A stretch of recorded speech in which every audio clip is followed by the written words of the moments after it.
wa tahhirni min syakki, sucikan aku dari keraguan. Kalau keraguan masih mungkin seorang imam syak ini ragu terhadap Tuhan bahwasanya Allah Maha Kuasa, sehingga menjadi orang kurang tawakal. Jadi keraguan itu bukan ragu Allah tidak ada, bukan Allah ada tidak ada, bukan. Ragu akan kuasa Allah, jaminan Allah. Ragu akan jaminan Allah, ragu akan kemahakuasaan Allah. Allah Maha ada, yakin seyakin-yakinnya. Tapi bisa jadi orang bukan tidak yakin adanya Allah, yakin adanya Allah akan tapi ragu bahwa semua yang melata di atas bumi ini atau yang berada di atas bumi ini sudah dijamin rezekinya. Ragu, sehingga menjadi orang bingung. Ragu tentang kuasaan Allah, bukan ragu tentang zatnya Allah, sehingga kurang tawakal, masih bingung, suka gelisah dengan kekurangan rezeki, suka gelisah dengan kekurangan yang Allah timpakan kepadanya. Jadi kurang tawakal kepada Allah. Jadi ini bukan ragu Allah ada atau tidak ada, mustahil seperti beliau mengatakan Allah tidak ada. Akan tapi kekurangan tawakalan kita kepada Allah, kurang yakin akan janji-janji Allah. Ya, percaya adanya Allah, tapi ternyata perilakunya menunjukkan kalau orang itu tidak yakin. Ini adalah syak. Wa syirki, apalagi syirik. Syirik mustahil. Bukan mustahil artinya seorang imam enggak ada di dalam hatinya kesyirikan, cuman karena syirik itu sesuatu yang sangat membahayakan, dan dia menyebut syirki, kemusyrikanku. Apakah Imam Ibn Athaillah ada kemusyrikan di dalam dirinya sehingga harus minta perlindungan kepada Allah dari kesyirikan? Oh tidak. Kekhawatiran seorang yang dekat kepada Allah itu seperti kenyataan. Khawatir imannya hilang itu seperti kayak orang kehilangan iman, maka minta perlindungan kepada Allah, minta dikembalikan imannya. Syirik. Seorang alim tidak masuk dalam kesyirikan yang sesungguhnya, tapi menyadari bahwa begitu bahayanya syirik, runtuhnya keimanan, sehingga kadang tanpa disadari seorang hamba sudah masuk kesyirikan tanpa ia rasa, masuk wilayah kesyirikan dan tanpa disadari. Maka inilah yang Imam Ibn Athaillah ahsakan dari berlindung kepada Allah, minta perlindungan dari Allah daripada syirik-syirik tersebut. Syirik ada dua, syirik khafi dan syirik jali. Syirik khafi adalah riya. Yang riya masih mungkin semuanya, riya. Tapi kalau syirik yang kedua, riak, syirik jali, riak atau menyekutukan Allah, mengatakan ada Tuhan selain Allah, susah. Orang sudah beriman adanya Allah, susah bagi dia untuk meyakini Allah tidak ada. Akan tapi karena tergelincirnya iman ini unik, dahsyat, maka seorang imam minta perlindungan kepada Allah. Jadi jangan sampai kita merasa aman dengan iman kita. Yang merasa aman iman kita, maka iman telah tiada. Yang merasa tidak aman akan imannya, maka iman akan terjaga.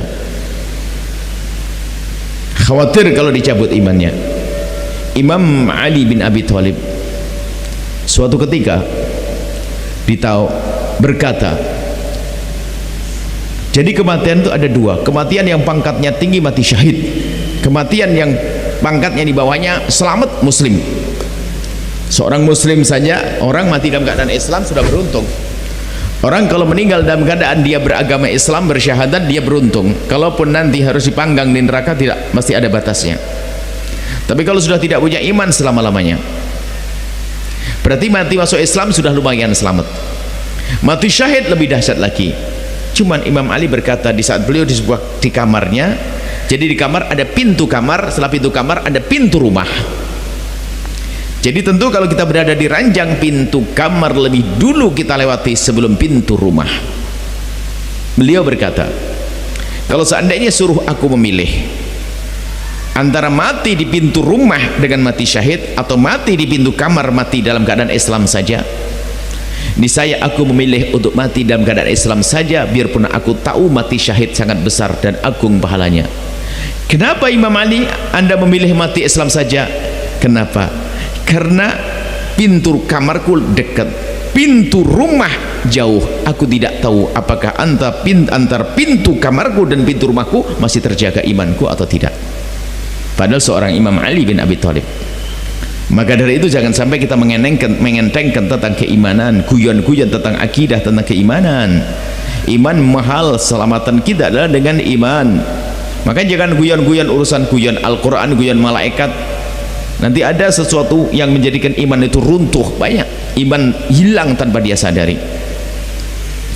Qabla khululi ramsi, sebelum aku mati. Khulul rams ada kematian, kubur. Sebelum datangnya kubur, maksudnya sebelum datangnya kematian.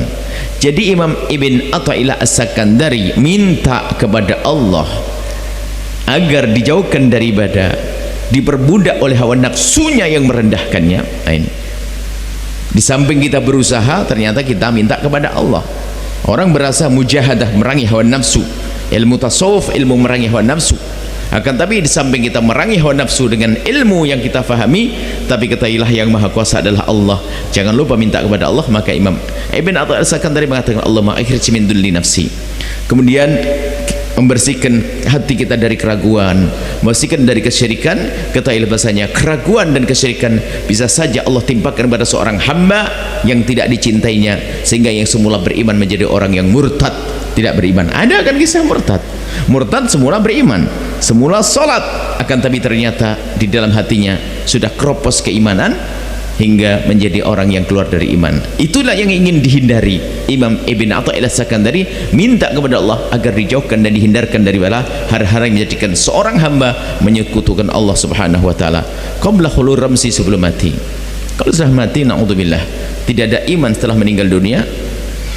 Tidak ada iman kalau meninggal dunia sepanjang waktu di neraka jahanam. Tapi yang meninggal dalam keadaan iman, maka kalaupun punya dosa, bisa saja dosa itu terhapus di saat dia sakaratul maut yang sangat menyakitkan itu, atau mungkin di saat berada di alam barzah, kemudian dibanyak didoakan dan selesai kisah dosanya karena masih ada iman. Di padang mahsyar atau di akhirat nanti dicelupkan di neraka sesaat, setelah itu masuk surga karena masih ada iman di dalam hatinya. Tapi kalau sudah tidak ada iman, maka ketahuilah dia akan menjadi orang celaka selama-lamanya di neraka, sampai nanti di akhirat dia celaka karena tidak punya iman. Semoga Allah menjaga iman kita, menjaga hati kita, membersihkan hati kita dari keraguan, dan membersihkan hati kita daripada kesyirikan.